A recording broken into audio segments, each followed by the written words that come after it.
Committee will come to order. Good afternoon. I'd like to welcome everyone to this afternoon's subcommittee hearing. I first want to apologize a bit for the late start, but we had a series of votes, so we were called to the floor to vote, and so I hope you'll take that into consideration, but hopefully we won't have any other interruptions. And I want to thank Ms. Gabbard, Tulsi Gabbard from the great state of Hawaii for being the ranking member here today. Annie Feliama-Vega from American Samoa is unable to make it, and we know that she'll do an excellent job for the other side, so thank you very much. The United States presence in the Asia-Pacific is built on promoting regional stability, fostering respect for international law, advancing respect for human rights, and maintaining freedom of navigation and unhindered lawful commerce in the maritime regions.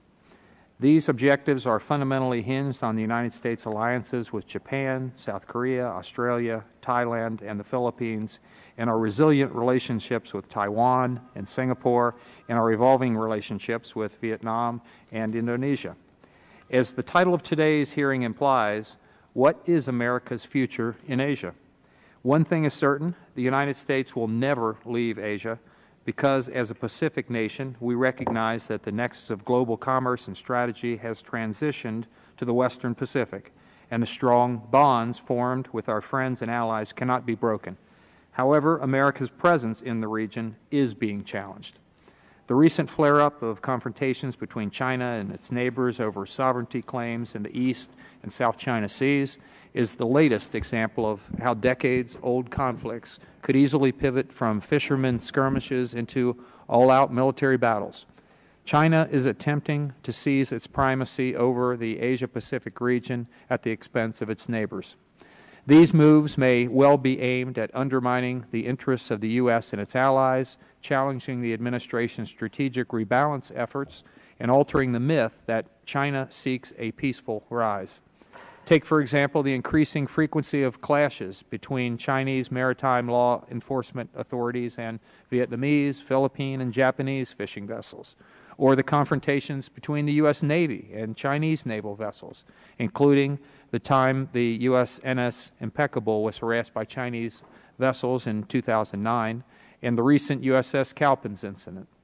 Let us also not forget the 2001 Hainan Island incident when a U.S. EP-3 electronic surveillance aircraft and a People's Liberation Army Navy fighter jet collided midair. Any misstep in these situations, an overzealous pilot or fisherman, could have unnecessarily escalated tensions to the breaking point.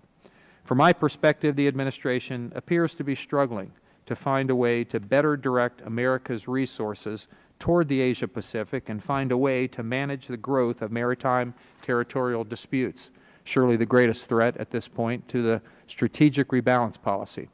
Without a coherent and cohesive direction, these disputes could significantly impact America's ability to promote regional peace and stability, enhance economic prosperity, and preserve U.S. interests. Finding a way to mitigate these growing tensions and decrease the chances of miscalculation will not be easy. I think Japan's decision to create a National Security Council is a significant positive step, because not only will it more efficiently direct Japanese foreign and defense policies regarding national security, but it will also allow for stronger collaboration with the United States, something that is critically needed. I support efforts to revise the U.S.-Japan bilateral defense guidelines, as well as the consideration to locate rotational U.S. troops in the Philippines, as we've done in Australia. At the same time, I urge our regional allies to be measured in their actions and rhetoric, because even a slightly provocative remark could further and unnecessarily inflame tensions. I also believe the administration needs to do a better job at clearly conveying U.S. commitment to working with and supporting our regional allies.